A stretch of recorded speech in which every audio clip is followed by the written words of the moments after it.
Assalamualaikum warahmatullahi wabarakatuh.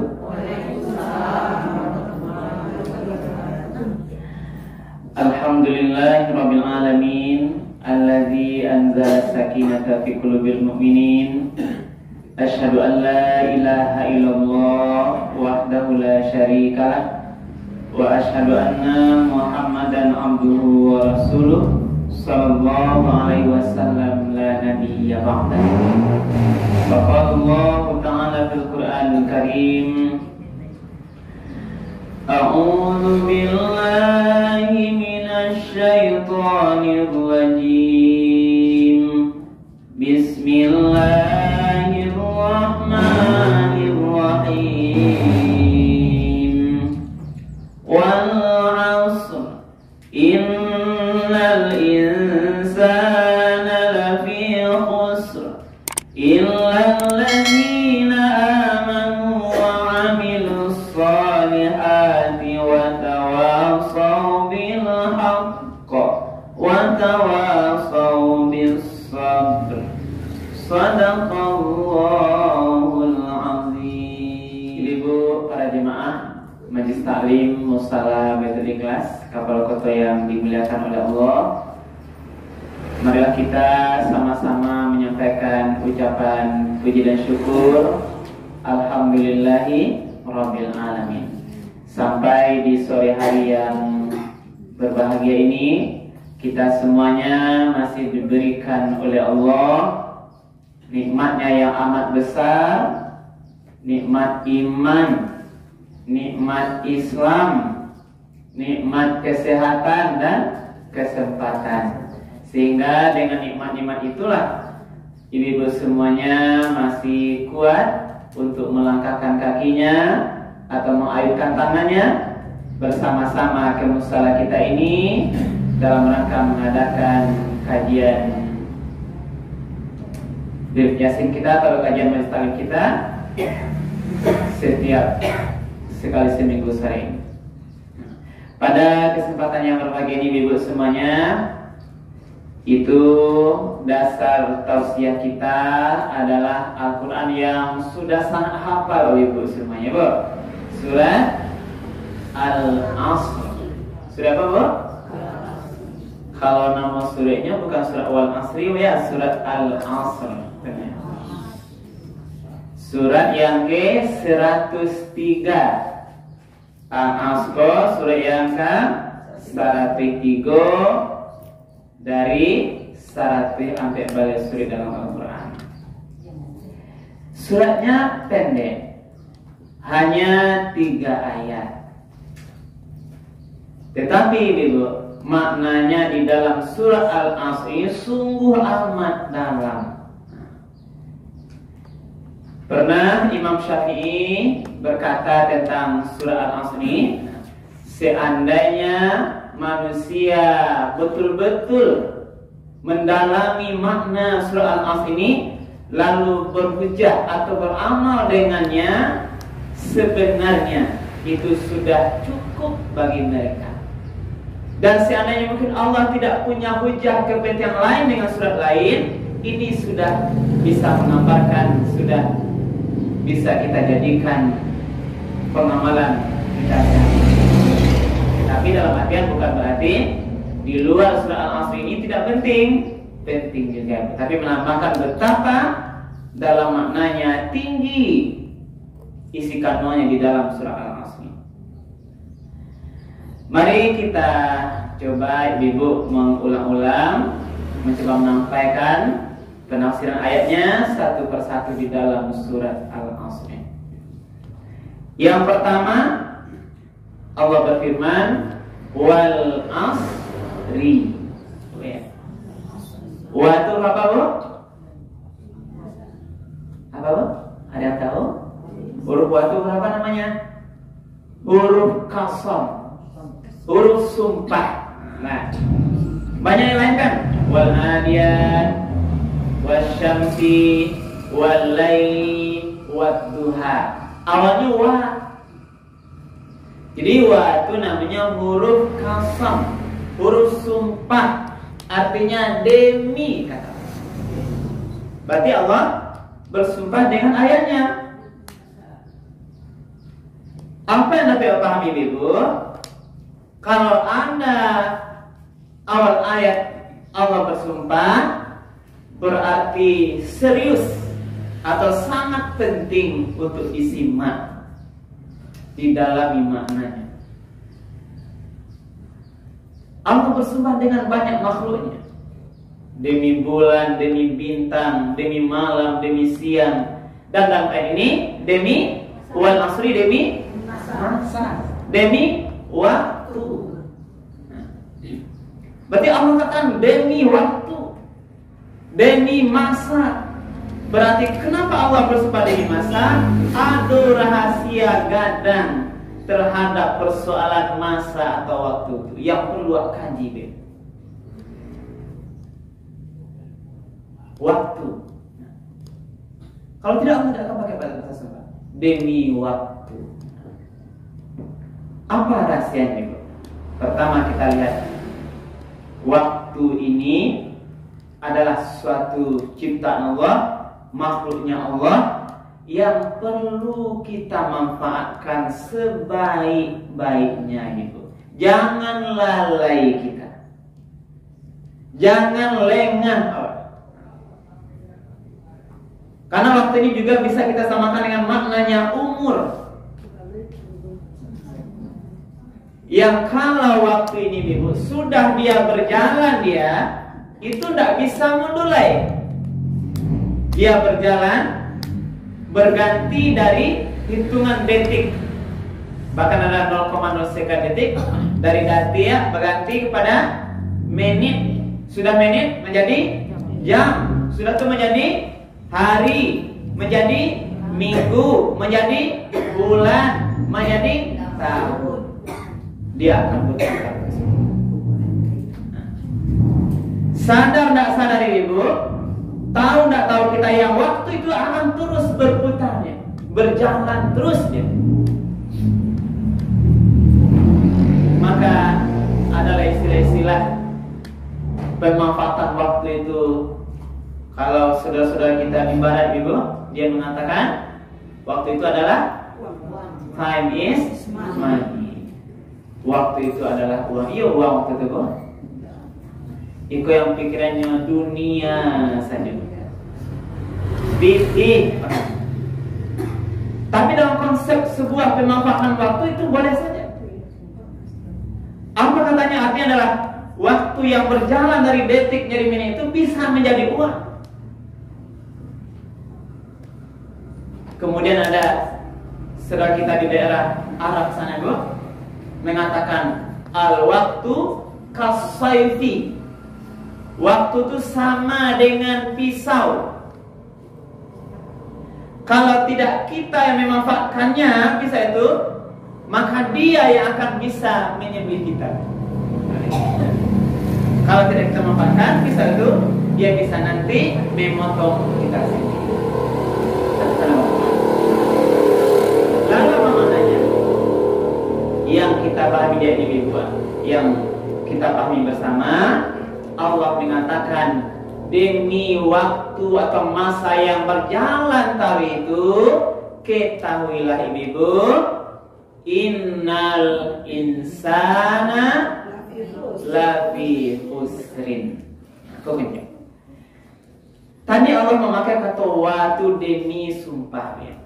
Berarti menandakan sangat penting sih. Lalu yang kedua dipakai inna. Ini penguatan yang kedua. Inna apa adalah sungguh atau sesungguhnya. Kalau sungguh berarti adalah betul-betul, benar-benar, yobana.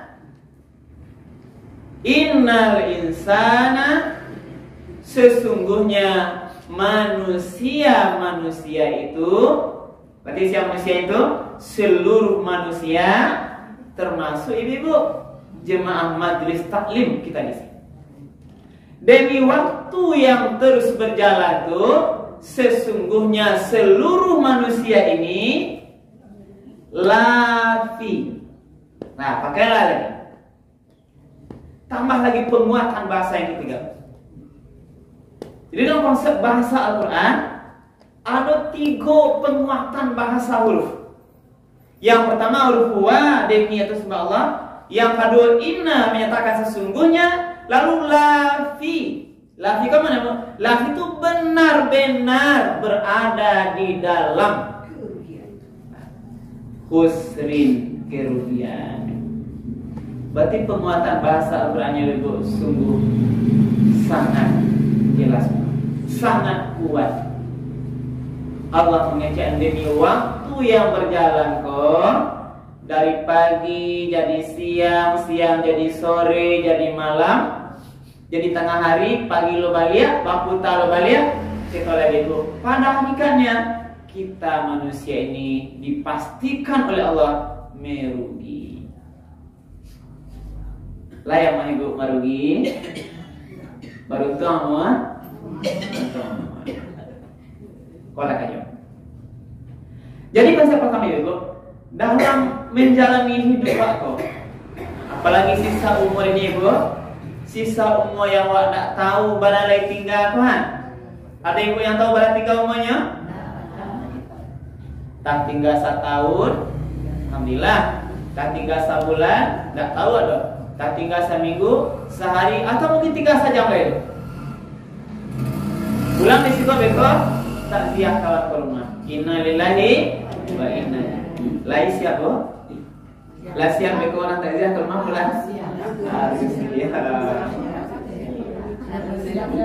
Ibunya beko malaikat Israel itu dari apa tuh? Bukit Barisan ya. Jadi cari dulu ibu perabjad huruf namanya huruf A dulu nah. Siapa namanya A? Abjad beko huruf B, Z terakhir beko. Kira-kira. Atau Z dulu. Ini nak pilih-pilih kan? Nah. Jadi misalnya betul. Kita nih rugi. Rugi apa? Karena tidak bisa memanfaatkan waktu itu dengan sebaik-baiknya. Karena itulah, mari wak gunakan waktu itu. Kuliah awak tak rugi. Ba'a caranya, ada macam caranya. Nah, kau yang dimalain oleh ayat berikutnya. Manusia itu rugi kata Allah, kecuali. Lah, kita tadi kata sama. Hidup kita ini ibu adalah sama dengan rugi untung oleh Allah. Dari detik per detik, batu waktu berjalan taruh itu awak untung atau rugi. Taruhlah awak berjalan. Detik kini baru untung, detik kau rugi. Kini bukan istilahnya kalau cari dari manto yang nyala kau bu. Ibu sedang beruntung kini, lagi mengerjakan amal yang baik, mendengarkan tausiah Ustaz. Insya Allah ibu mendapatkan pahala. Amin ya. Beko berjalan pulang beko. Kalau sang mulut itu adalah tabunnya orang lain, kita rugi. Detik kini beruntung, detik kini rugi. Yang akan dihitung nanti per detik dari kehidupan nafas yang kita lalui ini. Dan bisa akan dihitung di akhirat ibu. Dari masa yang dihabiskan itu, yang banyak awak beruntung atau pada awak merugi. Sehari barang ibu lamanya 24 jam. Bara lama beribadah bu. Bara lama sio-sio karajo menceliak HP bu. Nah, menonton YouTube nanda bermanfaat, menonton TV sinetron yang kita bisa menilai bermanfaatannya. Bara lama ibu menceliak Al-Quran dari sehari bu. Lama-lama baca Al-Quran dari pagi bu. Oke saja alhamdulillah. Kalau tidak ada acaranya. Berarti kalau ada kawan ibu dalam sehari kolah hampir saja baca Quran atau 1 halaman dia baca Quran, dia dapat pahala 1 halaman baca Quran. Ibu-ibu harus sempat buka Quran, berarti ibu-ibu merugi. Situ menilai. Awak menilai rugi awak bukan awak dari rugi tidak dapat. Ketika waktu samo 24 hari sawak digituan sehari. Samo siangnya mataharinya kawan, waktu kita sama. Pada saat teman-teman sholatnya berjamaah dapat berapa bu? 27 derajatnya. Sholat subuhnya 27 dapat. Ibu subuhnya seorang di rumah, pada dapatnya bu? 1. Berarti ibu rugi. I26.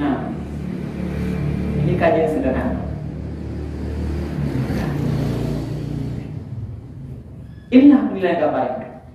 Kawan-kawan jaga lalu terucap di lidahnya doa bangun tidur. Bangun tidur dia, Alhamdulillahilladzi ahyana ba'dama amatana wa ilaihin nusyur. Baca doa seadanya, Bu.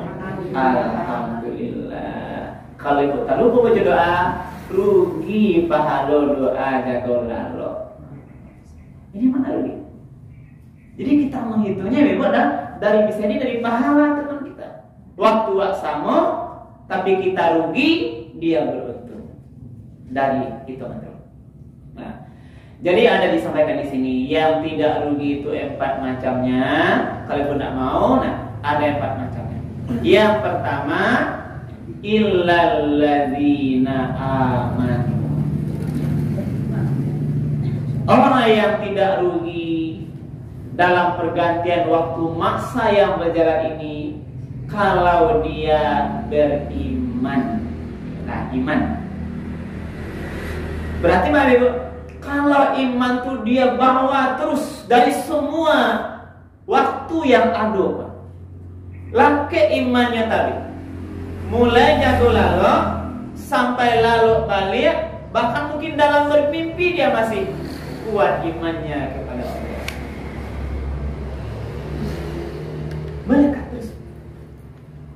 Maka kalau iman kau lekat di dada awak Ibu, tidak akan ada sedetik pun waktu awak untuk berbuat dosa. Kalau iman itu lagi tadi. Maka dikira di sini yang pertama adalah sebuah keyakinan kau harus hadir tadi. Kamai Ibu pai bau iman.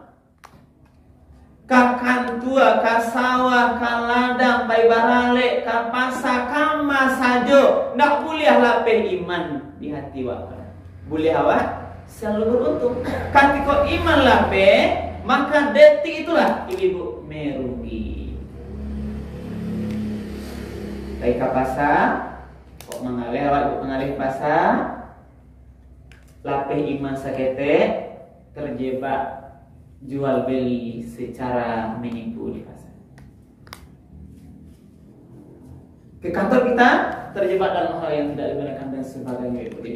Maka konsep pertama, selagi iman itu terus melekat di hati kita ini, insya Allah kita akan selalu menjadi orang-orang yang beruntung ini. Laki-laki di rumah melayani suami pakai iman. Apa imannya? Mungkin sikapnya adalah ada nanti kesabaran. Iman yang harus kita penuhi. Karena iman kita ini dalam sifat iman Pak, al-imanu yazid wa yanqus. Iman kok kadang nyoba tambah, kadang turun. Ketika iman wak naik kate lahan lewat membaca Quran. Biasanya dalam sehari minimal 1 halaman baca Quran. Hari kau tak dapat baca Quran doh. Kalau iman sana di hati, tai buat itu pasti sedih kita. Berarti iman kita kurang sejago. Tapi asal sholat awak berjamaah kali mulim waktu duanya. Ketika awak bisa mungkin tak berjamaah sholat awak mungkin awak dalam perjalanan, walaupun ibu musafir dibenarkan. Tetapi hatinya akan bertanya, sedih dia tidak berjamaah sholat. Berarti iman itu sudah sedang tinggi. Tapi pada saat iman itu pada posisi bawah, jangankan melakukan yang dibenarkan itu terus kita ibu, bahkan berbuat dosa pun kita terbiasakan. Berarti tidak masalah. Hingga mungkin tak lalai semua awal, biasanya mungkin tepat waktu, tapi pada imannya sudah kurang, lalai waktu kita masih biasa.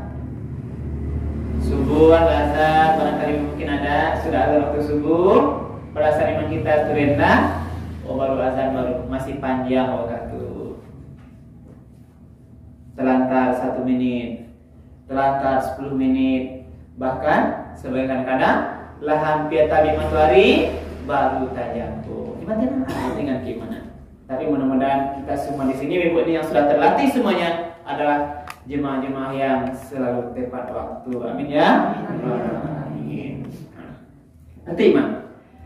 Jadi karena iman kadang naik kadang turun ibu, maka dari itu Nabi mengajarkan kita perlu tajdidul iman. Awak perlu terus memperbaharui iman. Kalau rasa kurang iman awak tu, tidak ada lagi titik sentuh rasa manis iman di hati awak tu, perlu awak perbaharui. Kalau bahasa ini update iman tu. Update iman.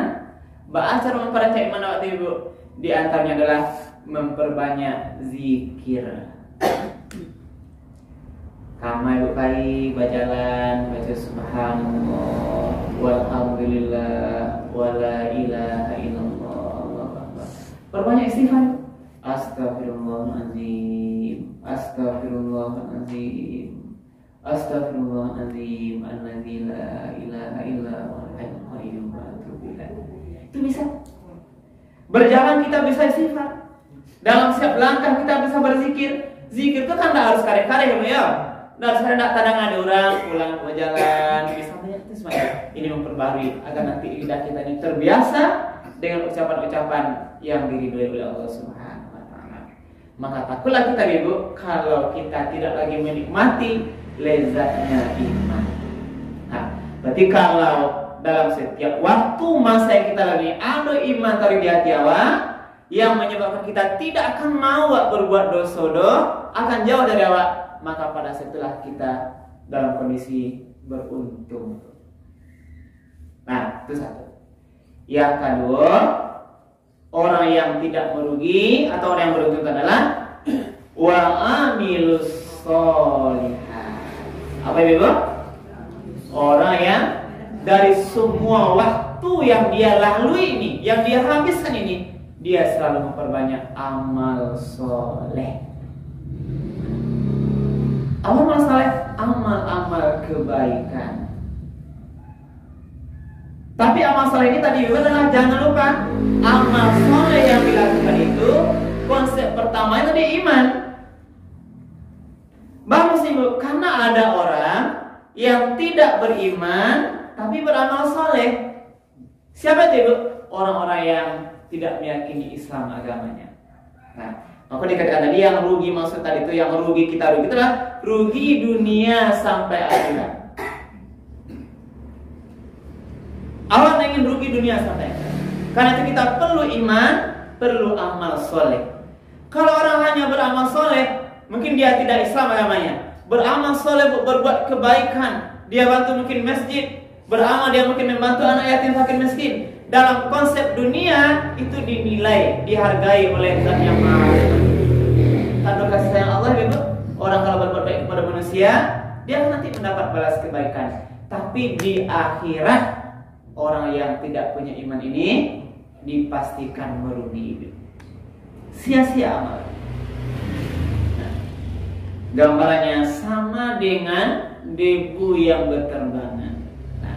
Kalau tak karena iman dia beramal soleh, berbuat kebaikan, tak yakin dengan Allah Subhanahu wa taala, dalam konsep agama keimanan awak, di akhirat pahalanya itu tidak ada, sama dengan debu yang berterbangan. Bagaimana hitungnya menimbangnya? Kalau debu itu tak bisa dihitung, ini tabang-tabang juga, tidak bisa dihitung, amat sia-sia semuanya. Karena itu dalam amal soleh yang kita lakukan, tetap kita perkuat imannya. Ibu, amal soleh. Banyak amal soleh yang ibu betul semuanya, amal kebaikan, kebaikan di dalam hidup bermasyarakat, kebaikan di dalam keluarga kita, dan semuanya adalah ibu tahu semua amal soleh inilah amal kebaikan. Mari kita perbanyak di sisa umur yang tidak kita tahu batasnya. Bahas masalah itu tentu dengan sesuai kemampuan kita bersama-sama. Ya, di amal soleh itu tentu sesuai dengan kemampuan kita. Yang ketiga, wa tawasau bil haqq. Orang yang tidak merugi, yang ketiga adalah orang yang selalu nasihat menasehati dalam kebenaran. Saling menasihati dalam kebenaran, dalam yang benar yang diridhoi oleh Allah. Ingat mengingatkan. Mungkin ada barangkali keluarganya sudah keluar dari jalan yang diridhoi Allah. Itu perlu namanya saling kita nasihat menasihati. Inilah konsepnya Ibu, adalah amar ma'ruf nahi mungkar. Jadi di kanan Ibu harus ingatkan terus. Bisa jadi mungkin Ibu adalah suaminya masih lalai beragama, masih lalai sholat, atau mungkin anak-anaknya masih lalai beribadah kepada Allah, atau cucu-cucu awak masih lalai dalam ketaatan pada Allah. Inilah wa tawasau bil haq. Ingatkan dia, saling mengingatkan dalam konsep kebenaran, mencari doa Allah Subhanahu wa taala. Tidak boleh dipadiakan kalau apalagi keluarga kita Ibu sudah keluar dari jalan yang dibenarkan Allah. Kita perlu menyampaikan dakwah ini Ibu, amar ma'ruf. Sebagaimana Rasul mengatakan dalam konsep perbuatan yang tidak dibenarkan ini, Rasul pernah berfirman mengatakan, bersabda, man ra'a minkum mungkaran. Kalau kamu melihat sebuah kemungkaran, kalau kamu melihat seseorang berbuat dosa, berbuat melanggar perintah Allah, falyughayyirhu biyadihi.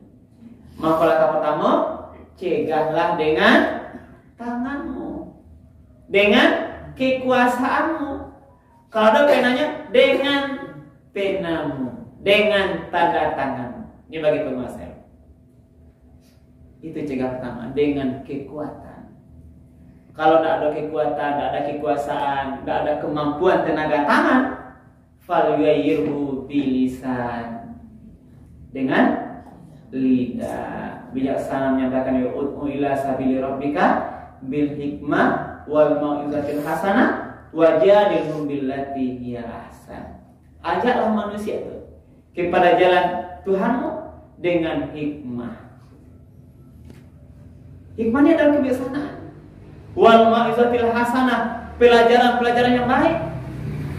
Kalau anak mungkin masih kecil-kecil ya, tunjukkan dia bagaimana pelajaran perilaku para sahabat, perilaku para nabi terhadap sebuah sikap perilaku. Kalau suka membantahnya, wajadilhum billati hiya ahsan. Ada anak-anak yang suka berbantah, nak semaya enggak dibantahnya dengan berdebat-berdebat. Bahasanya wajadilhum billati hiya ahsan. Debatlah dia, bermujadalah adalah berdiskusi dengan dia dengan yang lebih baik. Ini karakter sebagian orang-orang yang kita ajak kepada jalan kebenaran. Yang terakhir Ibu, dalam konsep demi waktu yang terus berjalan kau boleh tak rudiawa, maka mari kita watawasau bisabri, saling menasihati dalam menasihati kesabaran, sebuah konsep sabar. Ya. Termasuk tadi dalam menjalankan amar ma'ruf nahi munkar, mengajak kepada yang jalan yang benar itu adalah perlu kesabaran. Mengajak keluarga sholat itu perlu sabar, Ibu. Karena itu adalah sebuah persoalan petunjuk Allah. Mungkin belum lagi hatinya terketuk kepada Allah, kita perlu sabar. Wajah mungkin yang baik bisa ini lebih keras suaranya Ibu, kita perlu sabar gitu. Sebagaimana Rasul yang mengajarkan konsep kesabaran itu dalam dakwah yang beliau lakukan, dan inilah rahasia keberhasilan Rasulullah. Bagaimana betapa sabarnya dia dalam menyikapi perilaku. Sabar dalam menjalankan kebenaran, termasuk Ibu selalu mengingatkan sabar terhadap sebuah ujian Allah.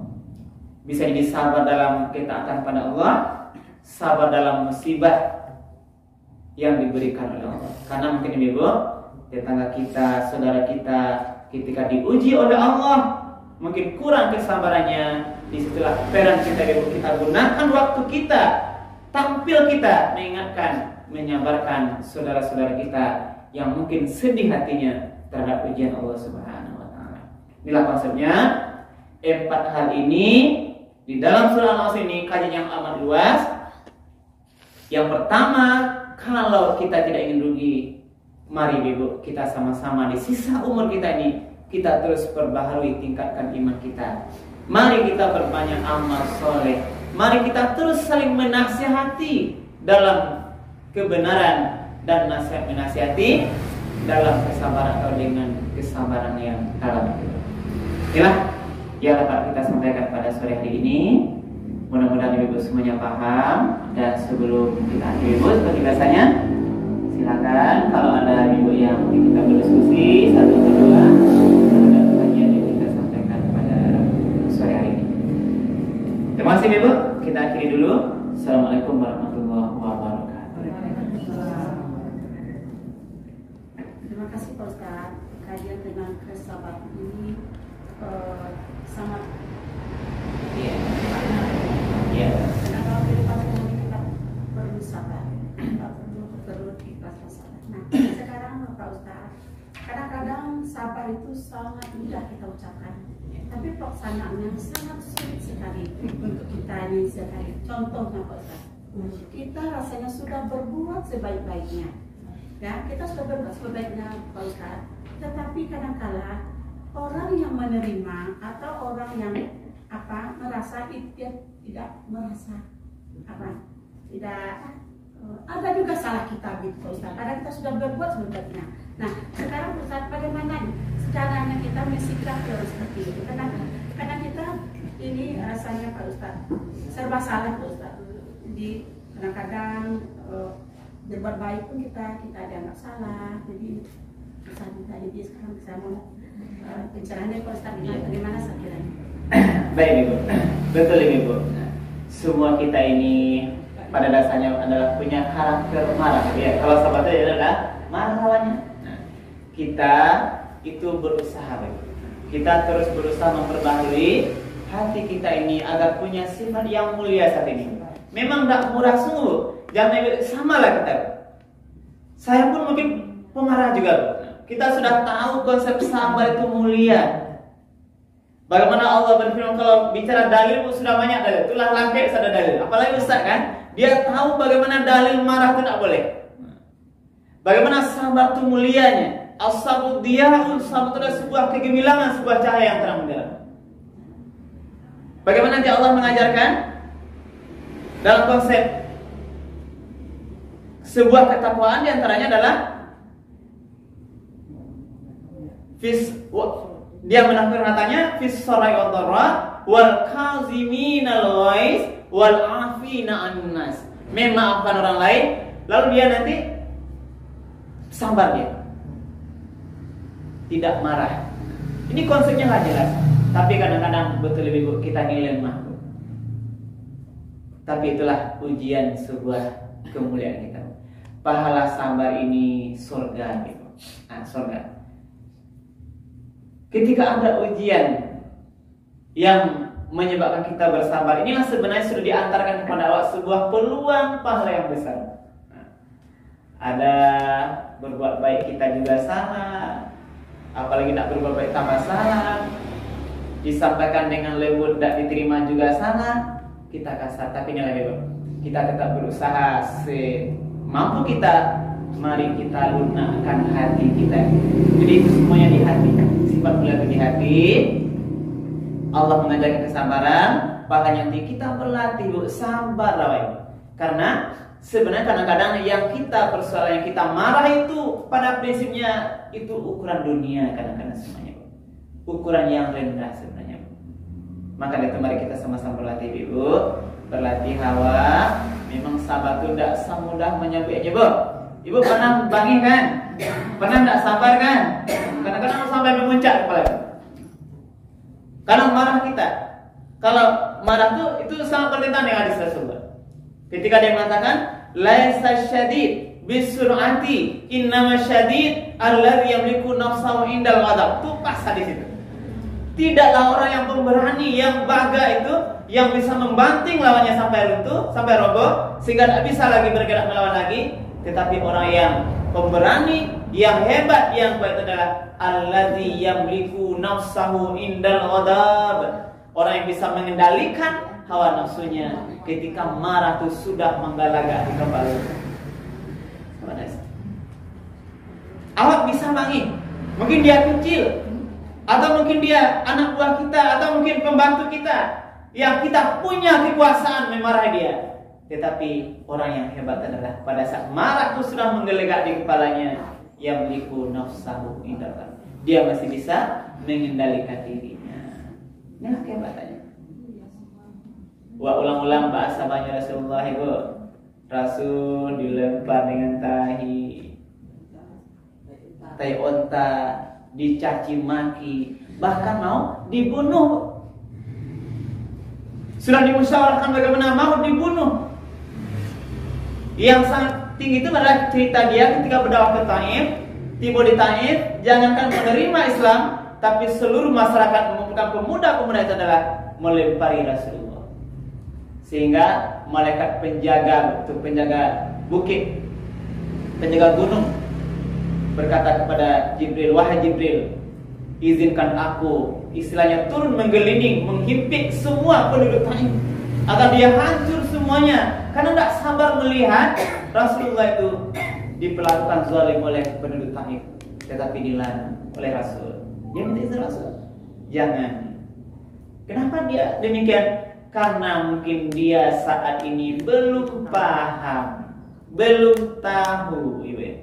Orang mengenal kita mungkin berbuat semena-mena, mencaci kita, cemooh kita, yang menyebabkan kita marah. Kenapa demikian? Karena dia mungkin belum tahu apa yang kita mau, belum kenal dengan kita, belum tahu dia kebenaran yang akan kita lakukan bahkan untuk dia.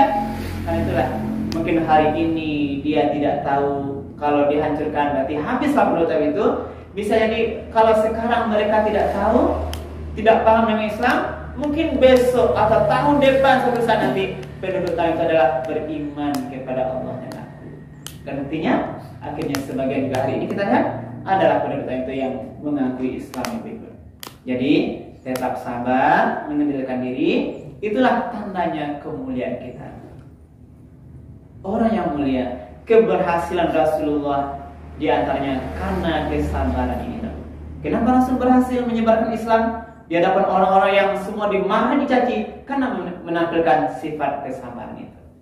Dia bisa teladan kepada orang-orang yang tidak menyukainya, sehingga akhirnya mungkin karena sabar Rasul itu juga lah orang lain, orang-orang kafir sebagian besar mengakui kenabian Muhammad SAW.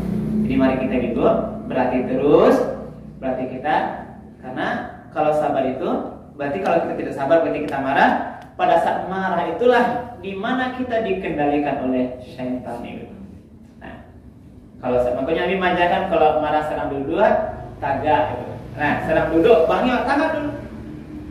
Kalau masih panik kepala itu, bawa baru. Jadi biar disiram. Itulah karena iblis sedang bersarang di pembuluh darah kita. Karena itu kita perlu berwudu, apalagi kita memperbanyak istighfar. Kalau sholat marah bu, menggalak, lahap merah atau itu, astagfirullah. Berarti kita sedang dikendalikan oleh syaitan. Syaitan itu musuh kita, bu. Jangan ikuti langkah syaitan.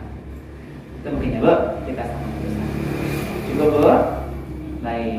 Baik ibu yang dimuliakan Allah, mungkin inilah yang dapat kita sampaikan pada sore hari ini. Mudah-mudahan bermanfaat dan menjadi tambahan amal ibadah yang kami menyampaikan. Terima kasih. Kita akhiri. Subhanallahi bihamdika, asyhadu an la ilaha illa anta, astaghfiruka wa atubu ilaik. Billahi taufiq wal hidayah. Wassalamualaikum warahmatullahi wabarakatuh.